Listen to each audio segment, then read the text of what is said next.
21, submitting to one another out of reverence for Christ. This was mentioned in a class recently, and we'll talk more about that as well. So anyway, let's look at the first question. And Sherry, I might start with you if that's okay. Just kind of, let's start with some ideas of what the husband's role is here. Can we just address the first one, Kate? Yes, just the husband part. The husband is supposed to love the wife as Christ loved and gave himself. Love the wife as his own body. Those are the two things. Right. Thank you. We'll just go with the wife. If Chris, what's the wife's? Sorry, you just sat down. Wife's role as well. There are two things mentioned. She is to be subject to him, and she's to respect him. Okay. With the idea of the two things mentioned, love as Christ loved the church, and also love as his own body, and the wife submitting and respecting. I guess a broader question might be, is there any aspect where, obviously this is mentioned here for a reason, husbands loving their wives as Christ loved the church. What do we first of all know about how Christ loved the church? Yeah, very, very simple. He gave himself for it. He gave his own life for it. How do we tie that into the idea of a husband toward his wife in that regard?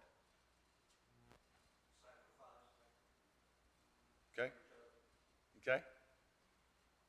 Good. Anything else? That's the best word, isn't it? Sacrifice. Seth. Well, in regards to when you sacrifice something, that means it's a completely selfless act. So it has nothing to do with yourself. It has to only do with that person or persons that you're affecting. So your mindset, your attitude is completely selfless. And our unfortunate nature is to be selfish. And, if we were to ask somebody, well, would you die for me? I mean, in the military, we took an oath that we would actually do that. And as a Christian, we take that same kind of oath that we would die for the sake of Christ. And so that's the mindset we have to have, and it's a promise. You can't break the promise. If you break a promise, that's a no-go. So, great point about being in the military. In fact, that word submitting there in verse 21. And by the way, if you were to read it in the Greek, you might even say, verse 21, submitting to one another. That word, I'm going to blow this terribly out of water. Hupatasamane, I don't know how to say it. It's Hupota. Here's what it means, and it kind of goes along with what Seth said. A military word originally referring to the forming or linking up of troops for battle under a commanding officer. Every soldier to recognize and keep his proper place in the ranks as instructed by his authoritative superior. Submit came to signify subordination in whatever relationship the context of discussion considered. Under the influence of an authority, person, or position to the extent that obedience is required. Submission involves turning over the will to another. It suggests authority, but it can take as its motive a willing, unselfish consideration of another's wishes. So that word, that's what that means. So that we might read this verse 21, submitting to one another out of reverence for Christ, wives, to your own husbands. That submit there may not even be mentioned in the Greek, I think, from what I read. So it's referring to that word above, submitting, this H-U-P-O word. So think of it like that. Is there a time where husbands ever submit to their wives? If the verse above says submitting to one another, is there ever a time where a husband submits to their wives? Yes. Okay, yes. Is there ever a time that a parent, this is a crazy one, submits to their child? In what I just read about what the word meant. When we submit to each other, there are times we all submit to each other. I read this, and I hope this is what this means. I hope I'm not going too far. When a child cries and you have to go take care of them and get them to quit crying, they're taking over my life for a little bit. I got to submit to the situation that I'm in with them. That's kind of a crazy reach, but there's an idea where we submit to one another because we want what's best for one another. And by the way, this context is submitting in the idea of what Christ in the church in the spiritual realm is the major part of this submitting that occurs. Yes, the context is, so wives, submit to your husbands. But there's a mutual submitting as well. Now, obviously, 1 Corinthians 11, the husband is the head of the wife, and as Christ is the head of the church, there's definitely roles that are played. But I just want to kind of bring out the idea that submitting is a word that can be applied to us, to each other in the church, and also husbands to wives back and forth. The idea that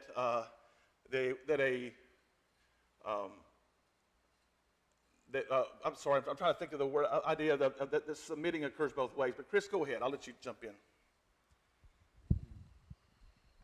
I hope I don't sound too controversial in what you just said. No. Verse 21 is in the setting of the local church. There is mutual submission. That is not supposed to be carried over to the next section with the husband and the wife. Otherwise, you're going to have the Holy Spirit and Paul just completely turning things around once you get into verse 22. And so it is best to keep verse 21, it's in the local church. And so the command is in verse 18. Be not drunk with wine, but be filled with the Spirit. And then there are these participles that explain what is going on. In 18, 19, 20, and 21 is in the local church. The speaking, the singing, the making melody, the giving thanks, and the submitting. We move to a new relationship with the husband and the wife. And if we're not careful, and I agree with you on verse 21, the mutual submission in the local church and all of that, but we move to a new relationship in which the husband is the head and the wife is to submit to him. If you turn right around and say, well, the husband needs to submit to her, then it causes confusion for 23, 24, and 25. And number two, it makes 22 and following subservient to 21, and it just gets all confusing. It's better, in my judgment, to talk about verse 21 being the local church, but when you move to a separate relationship, you have the headship and the submission. If we're not careful, and I'm not saying you're doing this, but I've heard other brethren and other people do this where they say the husband, the wife has to submit to the husband, but so does the husband have to submit to the wife because of verse 21. The problem with that is if a wife is not living right in some way, let's say she's racking up a bunch of debt and she just won't stop, and the husband taking a leadership role says, we need to stop this, honey, we're racking up tens of thousands of dollars of debt. And she says, no, because you need to submit to me. I'm going to keep doing what I'm doing, and you need to submit to me. And they quote verse 21. So, and I'm not saying you were doing any of that, but I do know that people use verse 21 to really kind of undermine what happens later. You would end up having no roles, like you said, if it all gets mutual anyway. Then we're back to both having the same situation. So I would just add that in to what you've already said, that in the local church, there's definitely that we need to serve others and what's best for others, like you're saying. Right, that kind of submission. Absolutely. But then we're moving to a completely different relationship with the husband and wife.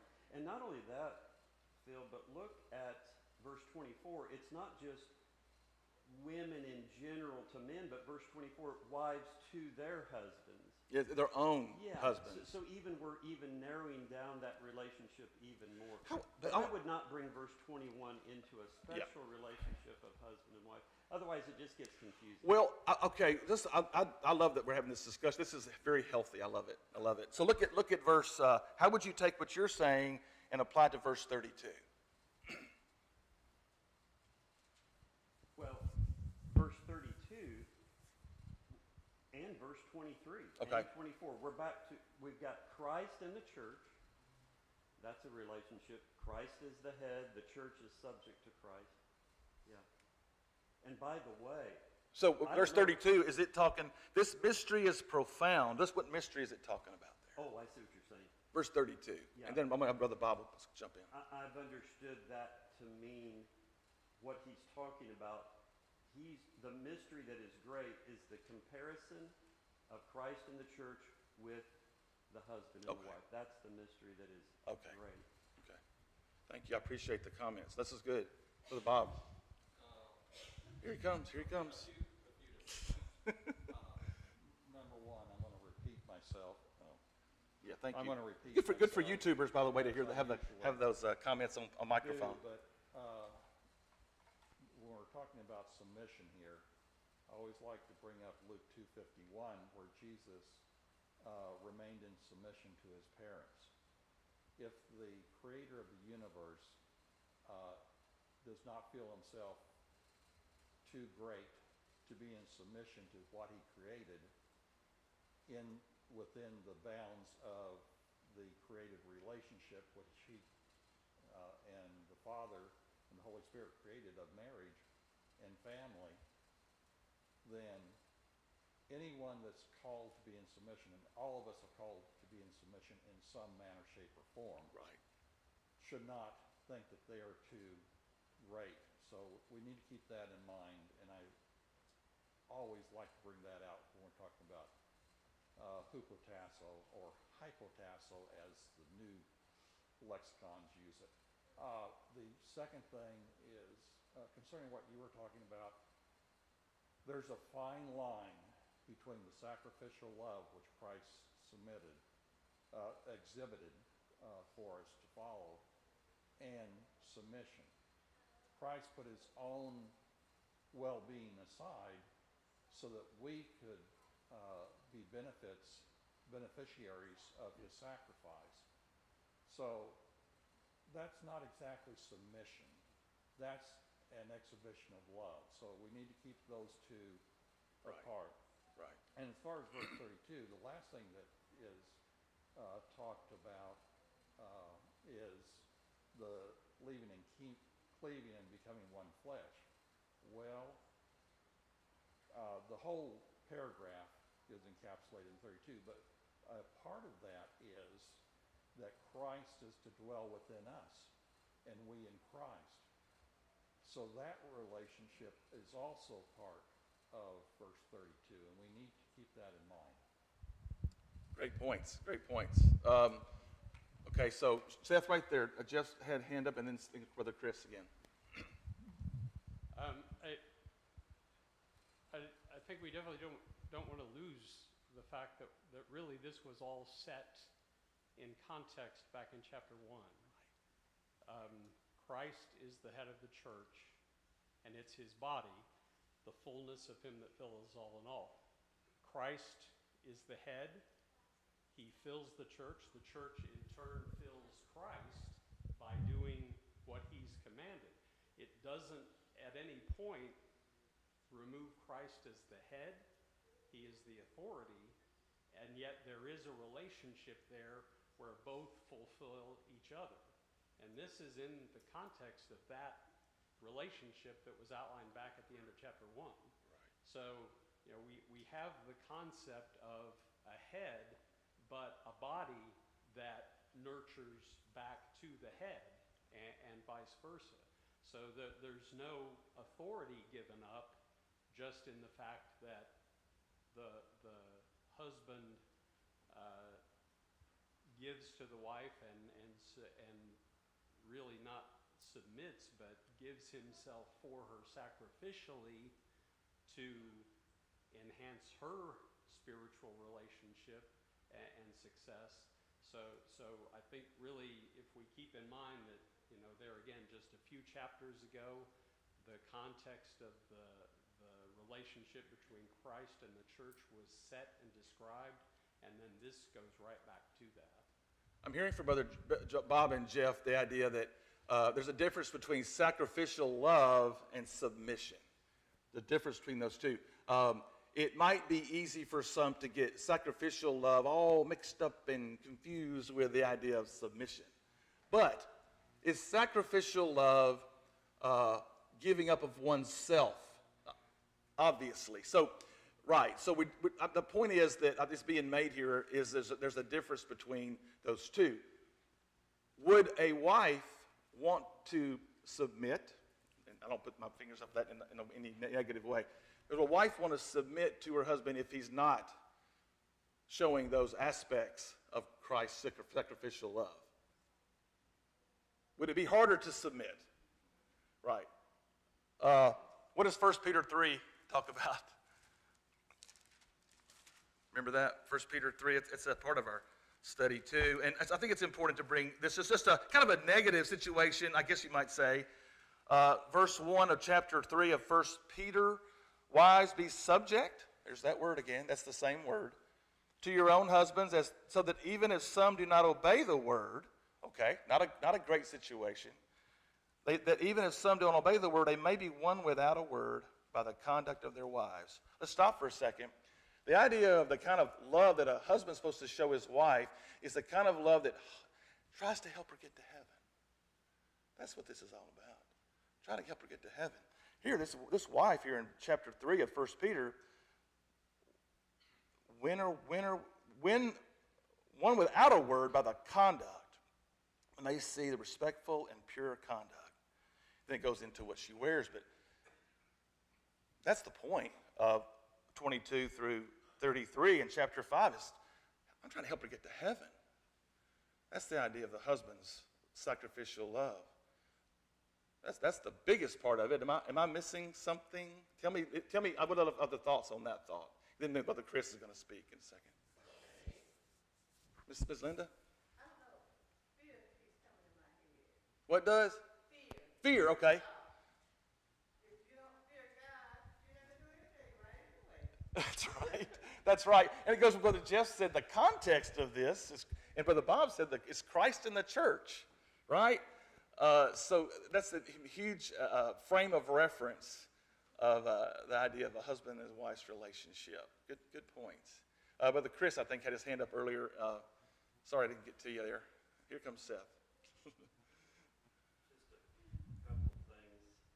On Galatians 5:21, subjecting yourselves one to another, Paul says in Galatians 5:13, serving one another. So that helps us to understand what's going on there. And Peter says it in 1 Peter 5, verse 5, serving one another. Good word. That's helpful. But again, just be careful. I would not bring verse 21 into the husband-wife relationship and say that it's mutual. Just like in chapter 6, 1 through 4, I wouldn't do that either, because you're going to end up having a situation where the children, when they get on up like teenagers, they're going to say to their parents, you need to submit to me. I'm not going to do what you're saying. You need, and I'm not saying you meant that. And then I also wanted to point out chapter 6, verse 5. If you brought verse 21 into the work relationship, now you have servants saying to the master, you need to submit. So I would just keep it separate and make it a point of that's what's in the local church. In marriage, family, and work, there are other roles and relationships that have to be maintained. And it's not a pure equal submitting, or we're going to have things are going to just get turned on its head after a while. Well, okay. And so I still get back to, under the frame of reference that the husband's the head of the wife. The word head here is referring to the head. It's referring to, I'm thinking, I'm reasoning, I'm making decisions. The brain leads everything in the body. As a physical therapist, I'm telling you, if the brain ain't working, I don't care, your toe ain't going to work. Your knees aren't going to work. Your muscle legs aren't going to work. Submitting to the husband as the head is submitting to his leadership. In leadership, I'm telling you, as a leader, I ran a clinic for many years. Didn't always do a great job, I know that, and not the best husband all the time, and I probably shouldn't be teaching this. But getting to the point of we're not all perfect, the idea of being a leader is sometimes there is an idea, and I'm not the wrong, maybe the wrong word submit, but I like for the Christian's word serve. Sometimes you've got to let leadership is a strong love that allows someone to make mistakes, that allows someone to we listen to them. We listen to our wives. We want to know what they think. We know they help us, our family, be better. I know the idea in Titus. Brother Bob's mentioned this idea of the idea of in Titus. It talks about the idea of the home despot. Is that the right word to use, Brother Bob? The idea that I'm not getting there very fast, and I apologize for my slowness. Here, let's see here. Is it Titus where that is? Okay, this is talking about women teaching teaching other women. To verse 5, verse 4. Train the young women to love their husbands and children, to be self-controlled, pure, working at home, kind, and submissive to their own husbands. There we go again. That the word of God may not be reviled.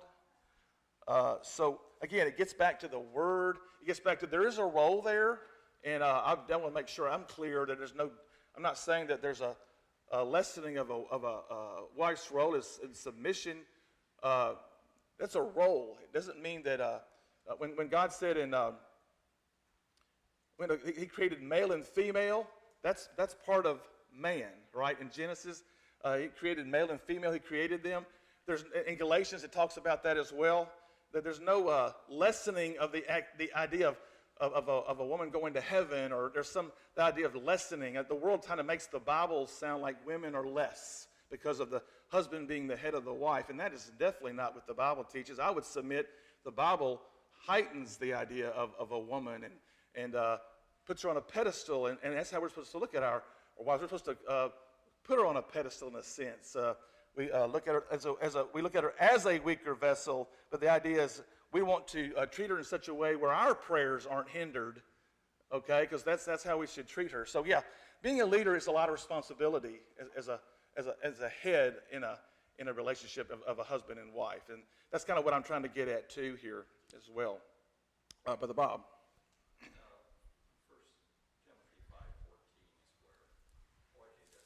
Thank you. There in Titus, there's different older Greek scholars said it was a house guard, basically. Newer ones use keeper, although keep in Old English meant a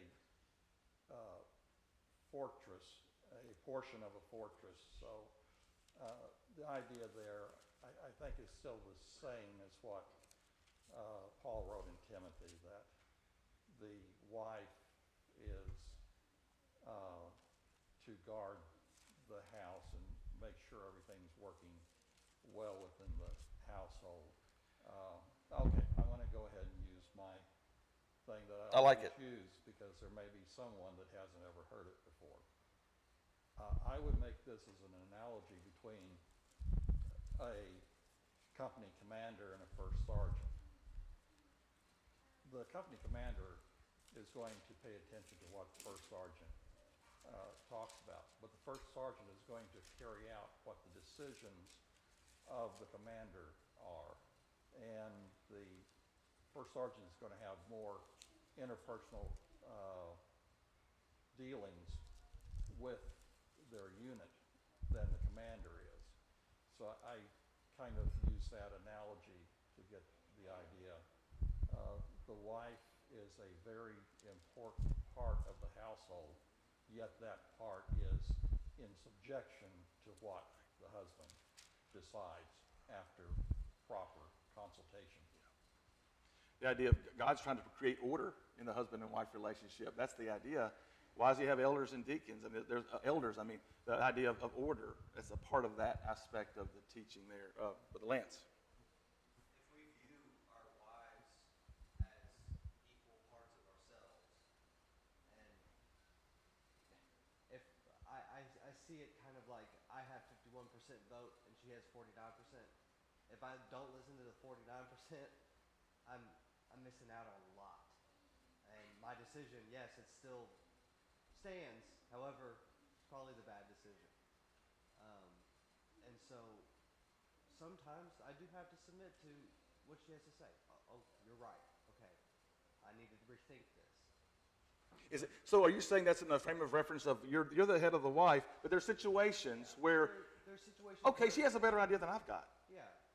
So it's, That's was my point, by the way, yeah, for the Chris. that's what I Yeah, was saying. yeah. I agree with your point. And I agree.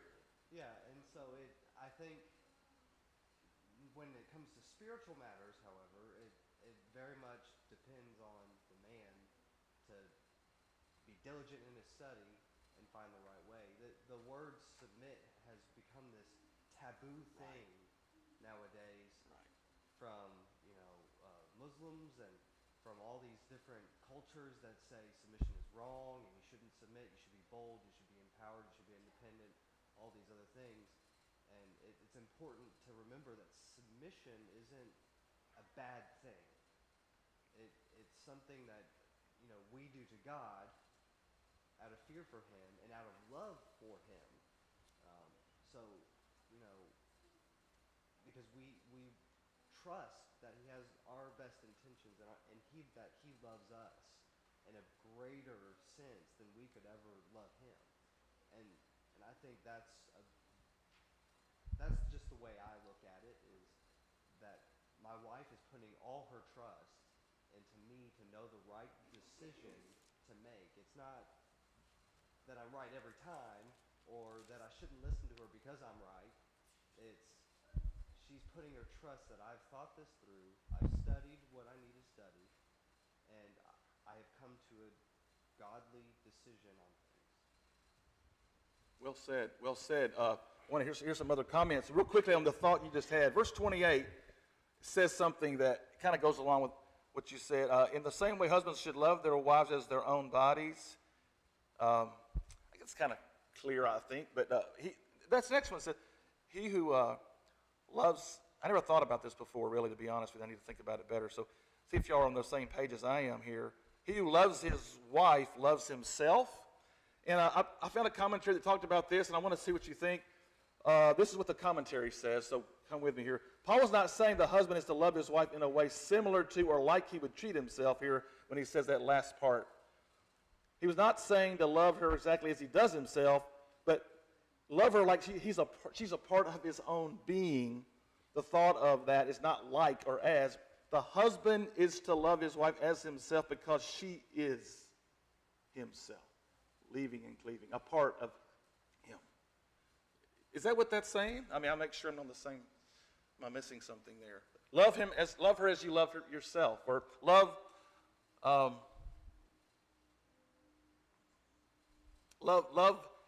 He who loves his wife loves himself. The idea of loving her, it's a sense of something there that, like someone might say, there goes my better half. We said the truth, we're part of each other. That's the idea, maybe. Anyway, Sister Linda, and then Grace. I was a military wife. Military wife faces a different situation than a wife that's not a military wife. We're thrust into leadership positions because my husband traveled all the time. I mean, he was on the general staff, and he was never home that much during his time in the military. And when he come back home, he's supposed to assume that position as leadership in the family. That's hard for a military wife. Not that I'm disputing what the Bible's saying, but once you do that so much alone by yourself, you tend to want to keep doing it by yourself. And I just want to put that out there because sometimes it's very hard for a military wife to just drop everything when her husband get there and he takes over because she's been doing it for years. You understand what I'm saying? I've heard of that before, that it's I know hard what you're saying. to Absolutely. turn off the leadership after 9 months or 2 years or however that long that is to say, I've been leading this family. I've been making sure everything's been done the right way, and the kids are getting off to school, and the meals are made, and the money gets go where it's supposed to go, and all of a sudden, he's back. So applying the Bible into your personal situation is not easy, is it? Good point. Great point, Grace. Just to go with that and all that, Grace there talk too.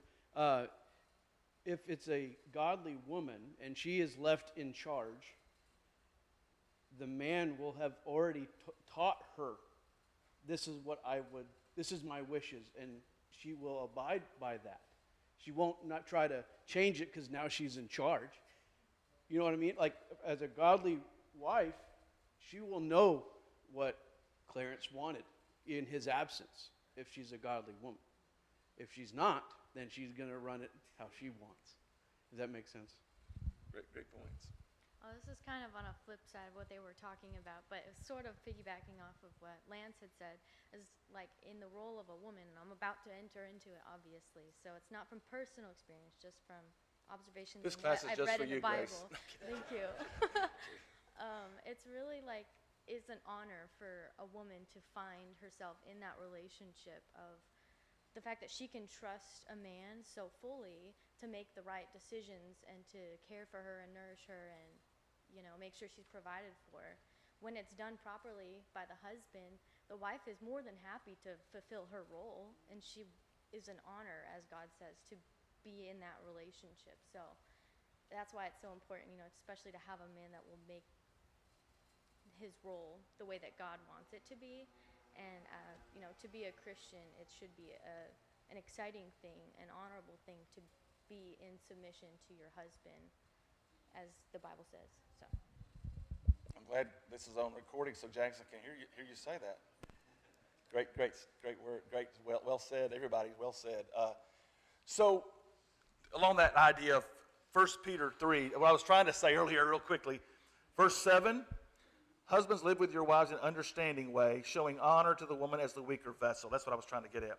Since they are heirs with you of the grace of life, your prayers may not be hindered. That's pretty serious. Our prayers could be hindered. I think that's saying as a husband, based on how we treat our wife. Is that kind of what that's saying in a nutshell? Our prayers, and their prayers don't need to be hindered either. The wives' prayers. And prayers are very important. That's our connection with God besides the Bible. We talk to God. So showing honor to her as a weaker vessel, it doesn't mean that, are there differences between wives of men and women? Of course. God made us different. Didn't make a woman less than a man, did he? He just made us different. We have roles. If a kid fell in the parking lot, what a woman might say, well, honey, it's okay. But a guy might say, rub some dirt on it. There's differences in men. I'm just trying to make a point. Men and women are different. God knows that. God made us. And so the idea that the roles that women have as a childbearer and that nurturing aspect is something that maybe, and I'm suggesting this becomes more natural, maybe, than a man might be, as a general rule. As a general rule. Versus the idea of telling a husband here in Ephesians chapter 5, he says that we're supposed to nourish and cherish her. In verse 29, no one hated his own flesh, but nourishes and cherishes it, just as Christ does the church. Maybe nourishing and cherish is something it's a behavior we learn over time. That idea of nourishing and cherishing is a behavior that we might learn. You know, I looked at that a little more, the idea that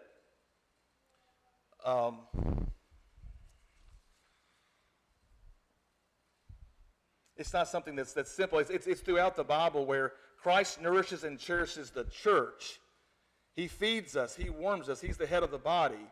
Ephesians 1:23, as Brother Jeff kind of got to earlier, where he says that we're his body, the fullness of him who fills all in all. In other words, Christ is enough. As a husband, we should try to be enough in that sense. And Ephesians 4:25 talks about us being members of one another in the church. The idea that a husband and wife working together and the roles are being played, it goes along with that. So it's hard. I know that there's a change in the discussion, as Brother Chris said, and the idea this is about the husband and wives, but there's definitely a connection to the idea of the idea that the church is Christ's bride. He died for the church. We're to die for our wives. So the idea there is there too as well in that whole discussion. Nourishing and cherishing may not be necessarily easy for all men necessarily, some more than others. But any other thoughts, Brother Seth? I like the word cherish because it makes us think of something that's valued. So we should value our wives as if they were, we'll say, fine china. A lot of times we've something valuable, something we don't want to break, right? Something that's pure, without blemish, and then that rolls into the Christ in the church. The only way he can present it to him is if it's blameless and pure. And so we have to treat her as if she is a priceless, you can't put even value on it. You can't even put a price tag on it. So we want to treat her as such. Definitely. Some people say that, we acted different toward women and men 50, 100 years ago. I'm not sure we always did in that regard. I know things aren't always good now. Some things have turned around in today's society where how women and men are looked at, and it's not always good either. So we see things moving around there. But just some things about, as a husband and wife, here's some things that I think are very appropriate to say or questions to ask. Do we think about the other first? Do we still look at each other? Do we observe one another? Are we concerned about understanding each other? Do we listen to each other? Do we watch for what we can do to make the other feel appreciated and fulfilled? And I'm talking to myself, by the way. Do we write notes to each other? Do we watch out for others' sensitivities? I don't know, just some things to think about. Loving is something that's, boy, we could just sit here and make practical and make very practical. But love languages are important too, and now that's a whole other subject. But Lance, one more thought. I was just going to say, do we serve one another? That's a big one for me, is service. Yeah. And Brother Chris brought that up too. I like that. That's a good word. Thank y'all. It's a lot of discussion there. I appreciate y'all's comments. Thank you so much. Daily Bible readers.